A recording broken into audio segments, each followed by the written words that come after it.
결혼은 사랑만으로 이루어지지 않고 서로의 진심과 존중이 함께 어우러져야 완성됩니다. 안녕하세요, 여러분. 지혜의 흐름 채널에 오신 것을 환영합니다. 오늘 우리는 짧고도 강렬했던 한 노년의 결혼 이야기를 통해 인생의 선택과 관계에서 무엇이 중요한지 성찰하는 시간을 가져보려 합니다. 삶에서 사람과의 관계는 때로는 예상치 못한 어려움과 마주하게 됩니다. 진정한 행복은 서로의 차이를 이해하고 조화롭게 조율하며 함께하는 데서 비롯됩니다. 오늘 이 이야기가 여러분의 관계와 선택에 새로운 시각을 제공하길 바랍니다. 함께 성장하고 더 나은 삶을 만들어가길 바랍니다. 올해 68세인 김 씨는 얼마 전 어린 신부와 결혼했지만 결혼한 지 8일 만에 이혼했습니다. 김 씨는 절망하며 내가 사람을 잘못 봤어 라고 했고 이야기를 할수록 감정이 격해졌습니다. 도대체 무슨 일이 있었던 걸까요? 함께 김 씨의 이야기를 들어보겠습니다. 68세 김 씨의 자전적 이야기. 길이 잘못된 것이 아니라 선택이었을 뿐이다. 사랑이 잘못된 것이 아니라 인연이었을 뿐이다. 제 이름은 김이고 이제 68살입니다. 올해 정말 큰 사건이 하나 있었는데 생각만 해도 무섭습니다. 원래 혼자 평온하고 행복하게 살고 있었지만 그 일 때문에 몇 달간 정말 고생했습니다. 여러분, 저처럼 되지 마시고 어떤 결정을 내릴 때 반드시 깊이 생각하고 신중히 하세요. 지금도 생각하면 속이 꽉 막힌 기분입니다. 10년 전에 제 아내가 저를 떠났어요. 아들은 기혼이지만 며느리는 다른 지역 사람이다. 지역 차이 때문에 우리는 자주 충돌을 빚는다. 그리고 나서 제 아들은 저희들에게 따로 살자고 제안했습니다. 아들은 주말에 시간이 있을 때 저를 보러 오겠다고 했고 제가 필요할 때 도움을 청할 수 있도록 가정부를 고용했습니다. 우리 가족은 부유하고 아들은 박사학위가 있고 우리는 많은 재산을 소유하고 있지만 나는 항상 검소하게 살고 있다. 그리고 제 나이에는 집안일을 할 힘이 없기 때문에 가정부를 고용하는 것은 낭비라고 생각합니다. 따로 살자는 아들의 요청을 존중하지만 지난 1년 동안 며느리와의 관계는 그리 좋지 않았다. 제 며느리가 나쁜 사람은 아니에요. 그녀는 정말 좋은 사람이지만 나는 음식을 가려서 내 입맛에 맞지 않는 어떤 것도 받아들일 수 없다. 외식하는 게 좋을 것 같아요. 촐에서는 시아버지가 며느리에게 밥을 지어주는 광경을 상상하기 어렵다. 10년이 지났다. 아들이 집에 올 때마다 제가 매우 외로워 보인다고 말하면서 마을 노인들에게 제가 믿을 수 있는 사람을 소개해달라고 부탁했습니다. 그렇게 지영이가 눈에 띄었어요. 박 씨는 친구의 딸로 39세이며 중학교에 다니는 딸이 있다고 말했다. 박 씨는 아들의 용돈 덕분인지 열심히 일했고 다음 날 동네 음식점에서 만나자고 했다. 68세의 나이에 나는 다른 사람에게 흥미를 가질 것이라고 생각하지 않지만 사람을 한 번 만나는 것도 나쁘지 않다고 생각한다. 하지만 지영이를 처음 본 순간 눈을 뗄 수가 없었어요. 식당 종업원이 여러 번 나에게 전화를 했지만 응답이 없었다. 지영의 벌겋게 달아오른 얼굴이 익은 사과처럼 보인다. 그녀는 시골 여자답지 않게 느릿느릿 앉았다. 그녀는 세련되고 깔끔한 차림에 치파오를 입어 그녀의 날씬한 몸매를 돋보이게 했다. 나는 매우 당황했다. 왜 그렇게 아름다운 여성이 이혼했을까요? 박 씨가 짧게 소개한 뒤 양측은 분위기에 신경을 쓰고 떠났다. 돌려서 얘기하는 게 싫어서 지영이한테 직접 물어봤어요. 너 너무 예뻐. 왜 이혼했어?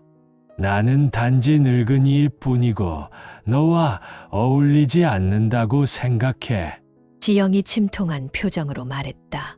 제 딸이 5살이었을 때 저는 전 남편과 이혼했습니다. 나는 내가 그것을 조금도 싫어하지 않기를 바란다. 그 당시 나는 어렸고 꽤 잘난 체했다. 처음에는 남자친구가 있었는데 집에 일이 잘 안 풀렸어요. 우리 부모님은 우리를 강제로 별거시키고 나를 부유한 상사에게 시집 보냈다. 만약 당신이 모욕감을 느낀다면 나는 당신에게 이 이야기를 하지 않을 것입니다. 나는 말한다. 사랑받지 못할 때의 고통을 이해한다. 저도 전처가 세상을 떠난 해에 그 고통을 겪었어요. 괜찮아요. 솔직히 이런 이야기를 나눌 수 있을 것 같아요. 그 후 저는 부유한 남자와 결혼했고 그가 교류한 친구들은 모두 나쁜 사람들이었습니다. 때때로 나는 손을 잘 쓰는 습관이 없어서 본능적으로 그를 밀어냈다. 처음에 그는 나를 꾸짖기만 했지만 그 손님들은 점점 더 공격적이 되어 나를 해칠 방법을 찾았다. 그는 나를 믿지 않고 대신 나를 한번 때렸다. 그런 상황에서 저는 이혼하고 딸을 데리고 갈 수밖에 없습니다. 미모의 뒤지 얘기를 듣고 나니 지영이가 더 안쓰럽다. 그는 말하면서 그녀에게 고기 몇 점을 주었다. 그에 대해 더 이상 이야기하지 맙시다. 괜찮아. 이미 지나간 일이야. 그 이후로 남자친구 안 만났어? 한 사람이 있는데 우리가 결혼하기 전에도 그는 나에게 계속 돈을 달라고 했다. 그 당시 나는 어리석어서 나의 아르바이트로 번 많은 돈을 속여 빼앗겼다. 우리는 결혼하지 않았고 우리는 단지 연인일 뿐이다. 나는 그녀와 결혼하는 것이 순탄치 않을 것이라고 생각했기 때문에 망설였다. 우선 나는 거의 30세의 나이 차이 때문에 우리 사이에 격차가 생길까 걱정된다. 둘째, 그녀에게 딸이 있기 때문에 나중에 재산 문제가 걱정됩니다. 그 후 우리는 더 이상 아무 말도 하지 않고 집에 가서 다음 만남을 기다렸다. 며칠 후 지영에게서 전화가 왔다. 전화기 반대편 끝에서 한 여성이 울고 있는 것이 들렸다. 평생 우는 여자가 제일 무서워서 약해져서 먼저 사귀어 보기로 했어요. 잘 맞으면 결혼하고 안 맞으면 안 할 거예요. 그 2달 동안 우리는 마을에서 영화를 보곤 했다. 가끔 아는 사람을 만나면 기분이 좋다. 모두가 그렇게 아름다운 아내를 얻은 것은 행운이라고 말했다. 매일 아침 일어나서 미소를 지으며 더 오래 살 수 있을 것 같은 느낌을 받습니다. 점차적으로 나는 걱정을 버리고 내 나이에 매일 잘 살기로 결심했다. 당신이 언제 이 세상을 떠날지 모르는 나이에 행복을 가져가지, 그래요? 지난 2달 동안 나는 많은 새로운 것을 경험했다. 예를 들어 요가, 길거리 춤, 그리고 노래하는 것은 저를 몇 살 더 젊게 느끼게 합니다. 한 달 전 저는 지영과 결혼했습니다. 결혼식 당일 밤 우리는 부부로서의 첫날 밤을 보냈습니다. 사람이 가장 행복할 때 불행이 살며시 찾아올 수도 있다. 는 말이 있습니다. 예전에는 믿지 않았지만 지금은 그 말이 틀리지 않다고 느낍니다. 결혼 이튿날 지영은 저를 데리고 신혼여행을 가자고 했습니다. 놀러 가는 것은 좋은 일이지만 저는 같은 도내의 관광지를 돌아보자고 제안했습니다. 하지만 그녀는 다른 도로 가서 래프팅과 번지점프를 하고 싶다고 했습니다. 60대인 제가 어떻게 그런 고생을 할 수 있겠습니까? 제가 반대하자 그녀는 저와 흥정을 하기 시작했습니다. 안 가도 좋아요. 대신 제가 가고 싶은 곳에 갈 경비를 주세요. 결국 그녀를 기쁘게 해주기 위해 저는 그녀에게 300만 원을 주었고 그녀는 저와 함께 꽃밭을 보러 갔습니다. 결혼 셋째 날 아침 9시쯤 목적지에 도착했을 때 햇볕이 조금 있었습니다. 지영은 자신의 얼굴을 가리려고 우산을 썼습니다. 햇볕에 피부가 타지 않도록 조심한다고 했습니다. 저는 모자를 쓰고 천천히 걸었지만 그녀는 그걸 마음에 들어 하지 않았습니다. 당신이 이렇게 하면 내가 또 피부 관리 제품을 몇 병 더 사야 해요. 1만 원 주세요. 저는 그녀의 요구를 들어주었습니다. 결혼 넷째 날 그녀는 일하기 싫다고 하며 하루 종일 집에서 게으름을 피우고 영화를 봤습니다. 그녀가 게으르다고요? 하지만 그녀는 매일 요가를 하고 있었습니다. 부지런하다고요? 하지만 정작 밥을 차릴 시간에는 아무것도 하지 않았습니다. 저는 화가 나서 말했습니다. 왜 밥을 안 하죠? 배고프지 않아요? 당신은 내 아내예요. 이런 일은 당연히 당신이 해야죠. 단지 너에게 알려주기 위해서 나는 집사가 아니다. 마지막으로 요리를 하러 간다. 하지만 제가 요리를 하고 있을 때 그녀는 어디서 얻었는지 모르는 이상한 부부 생활 규칙을 몇 가지 가져다 주었습니다. 문제는 그 모든 조항들이 그녀에게만 이익이 된다는 것이다. 요리 한 번에 5,000원씩 해요. 청소 비용은 2,000원입니다. 청소하는데 3,000원 보자마자 찢어버렸어요. 그러자 그녀는 상당히 화가 났다. 결혼 5째 날 그녀는 저와 대화도 하지 않고 밥 먹을 때만 나왔습니다. 저는 결혼이 오히려 더 힘들게 느껴졌습니다. 저는 두 사람 몫의 집안일을 하느라 거의 쉴 시간이 없었습니다. 그런데 외부 사람들은 신혼이 얼마나 좋냐며 오해했습니다. 이튿날 저는 다시 그녀의 요구를 받아들였습니다. 그렇게 그녀는 집안일을 할 때마다 노트에 기록하기 시작했습니다. 결혼 7째 날 저는 그녀에게 돈을 줘야 했습니다. 그렇게 하루에 그녀에게 몇십만 원을 주어야 했습니다. 그날 밤 저는 제대로 잠을 자지 못했습니다. 제가 생각하기에 이건 결혼이 아니라 단순히 현금 인출기가 된 것 같았습니다. 안 되겠다. 내일 그녀와 이 문제에 대해 대화해야겠다. 그렇지 않으면 이혼으로 끝날 것이다. 결혼 8째 날 그녀는 저와 돈을 정산하려 했습니다. 제가 돈을 주지 않자 그녀는 화를 냈습니다. 당신, 빨리 돈을 결제하세요. 저는 단호하게 말했습니다. 당신, 나를 좀 더 존중할 수 없어요. 이건 지금 결혼이지 거래가 아니에요. 그녀는 대답했습니다. 먼저 돈을 결제하세요. 그러면 제가 생각해 볼게요. 저는 그녀를 무시하고 주방으로 가서 아침 식사를 준비하려 했습니다. 하지만 그녀는 저를 가로막고 욕설을 퍼부었습니다. 저는 그녀를 보며 말했습니다. 이혼하자. 당신은 완전히 사기꾼이에요. 그녀는 돈을 받자마자 표정을 바꾸며 말했습니다. 이혼은 할 수 있어요. 하지만 위자료와 정신적 손해배상을 줘야 해요. 당신은 정말 이기적이에요. 당신 스스로 행복을 망쳤어요. 그녀는 이어 말했습니다. 우리는 지금 바로 이혼하자. 당신이 돈 버는데 방해되지 않게요. 결국 저와 지영의 결혼은 이렇게 끝났습니다. 우리의 결혼 생활은 단 8일간 유지되었습니다. 위의 이야기를 읽고 나서 저는 이렇게 말하고 싶습니다. 지영은 무엇을 하든 결국 돈 문제에서 벗어나지 못했고 결국 이혼을 선택했습니다. 두 사람이 함께 살아가는데 가장 중요한 것은 서로에 대한 진실함, 존중, 그리고 가치관의 일치입니다. 경제적인 부분은 기본적으로 따뜻함과 배려가 더해져야 합니다. 하지만 지영은 첫 번째와 두 번째 조건에만 집착했고 이런 사람들과는 끝까지 함께하기 어렵습니다. 여러분은 왜 주인공이 지영과 이혼을 선택했다고 생각하나요? 지영이 8일간의 결혼 생활에서 보여준 행동은 적절했다고 보시나요?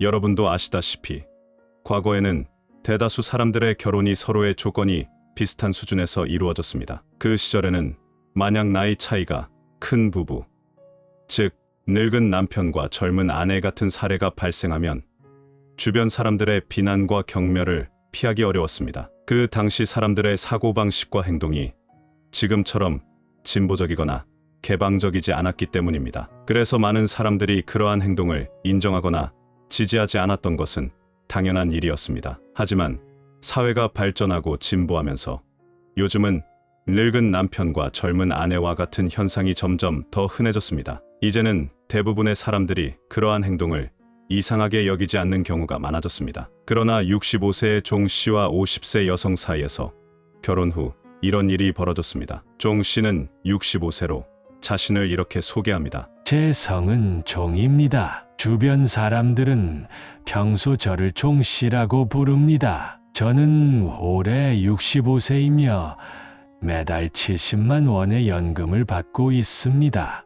또한 크고 작은 두 채의 엘리베이터가 있는 아파트를 소유하고 있습니다. 평소 제 자녀들은 저를 매우 효도하며 시간이 있을 때마다 집에 와서 저를 찾아보고 때때로 용돈도 줍니다. 제 생각에 저는 경제적으로는 꽤 괜찮은 조건을 가지고 있다고 자부합니다. 하지만 안타깝게도 5년 전에 제 아내가 세상을 떠났습니다. 현재 경제적으로는 아무런 문제가 없지만 아내와 함께 이 조건들을 나눌 수 없다는 것이 가장 큰 아쉬움입니다. 아내가 세상을 떠난 후 저는 오랫동안 마음이 매우 아팠습니다. 그러나 작년에 와서야 조금씩 나아지기 시작했습니다. 그 당시 저는 매일 공원에 가서 춤을 췄습니다. 이 과정에서 공원 행상인 미스 정을 알게 되었습니다. 여러분도 아시다시피 과거에는 대다수 사람들의 결혼이 서로의 조건이 비슷한 수준에서 이루어졌습니다. 그 시절에는 만약 나이 차이가 큰 부부, 즉 늙은 남편과 젊은 아내 같은 사례가 발생하면 주변 사람들의 비난과 경멸을 피하기 어려웠습니다. 그 당시 사람들의 사고방식과 행동이 지금처럼 진보적이거나 개방적이지 않았기 때문입니다. 그래서 많은 사람들이 그러한 행동을 인정하거나 지지하지 않았던 것은 당연한 일이었습니다. 하지만 사회가 발전하고 진보하면서 요즘은 늙은 남편과 젊은 아내와 같은 현상이 점점 더 흔해졌습니다. 이제는 대부분의 사람들이 그러한 행동을 이상하게 여기지 않는 경우가 많아졌습니다. 그러나 65세의 종 씨와 50세 여성 사이에서 결혼 후 이런 일이 벌어졌습니다. 종 씨는 65세로 자신을 이렇게 소개합니다. 제 성은 종입니다. 주변 사람들은 평소 저를 종 씨라고 부릅니다. 저는 올해 65세이며 매달 70만 원의 연금을 받고 있습니다. 또한 크고 작은 두 채의 엘리베이터가 있는 아파트를 소유하고 있습니다. 평소 제 자녀들은 저를 매우 효도하며 시간이 있을 때마다 집에 와서 저를 찾아보고 때때로 용돈도 줍니다. 제 생각에 저는 경제적으로는 꽤 괜찮은 조건을 가지고 있다고 자부합니다. 하지만 안타깝게도 5년 전에 제 아내가 세상을 떠났습니다. 현재 경제적으로는 아무런 문제가 없지만 아내와 함께 이 조건들을 나눌 수 없다는 것이 가장 큰 아쉬움입니다. 아내가 세상을 떠난 후 저는 오랫동안 마음이 매우 아팠습니다. 그러나 작년에 와서야 조금씩 나아지기 시작했습니다. 그 당시 저는 매일 공원에 가서 춤을 췄습니다. 이 과정에서 공원 행상인 미스 정을 알게 되었습니다. 정 씨는 1년 내내 공원에서 노점을 운영하고 있었습니다. 저는 평소 시간이 있을 때마다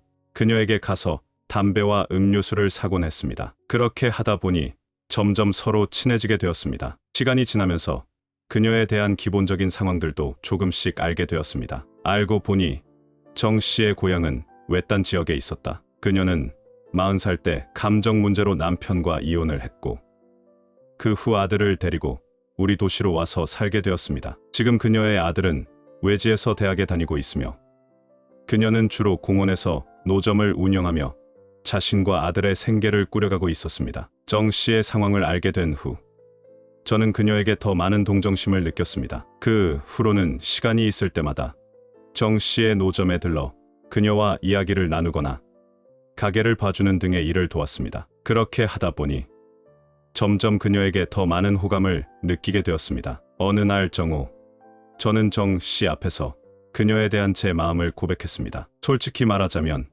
제 나이가 많은 것에 대해서는 약간 걱정이 되었지만 그 외의 부분에서는 자신감이 있었습니다. 다행히도 그때 정 씨는 제 나이를 문제 삼지 않았습니다. 그녀는 단지 자신의 아들과 상의해야 한다고 말했습니다. 며칠 후 정 씨는 아들이 우리 관계를 허락했다고 말해주었습니다. 저는 그 말을 듣고 매우 기뻤습니다. 다음 날 우리는 혼인신고를 했습니다. 물론 별도의 결혼식은 하지 않았고 양가 자녀들과 식당에서 식사를 한 것이 전부였습니다. 그 후 정 씨는 제 집으로 이사해 함께 살게 되었습니다. 솔직히 말하자면 제가 처음에 정 씨와 결혼한 이유는 그녀가 젊고 아름답거나 그녀가 저보다 젊어서 저를 돌봐줄 것이라는 기대 때문이 아니었습니다. 오히려 그녀가 매우 소박하고 착해 보였기 때문에 그녀와 함께라면 안정된 생활을 할 수 있을 것이라는 믿음 때문이었습니다. 하지만 현실은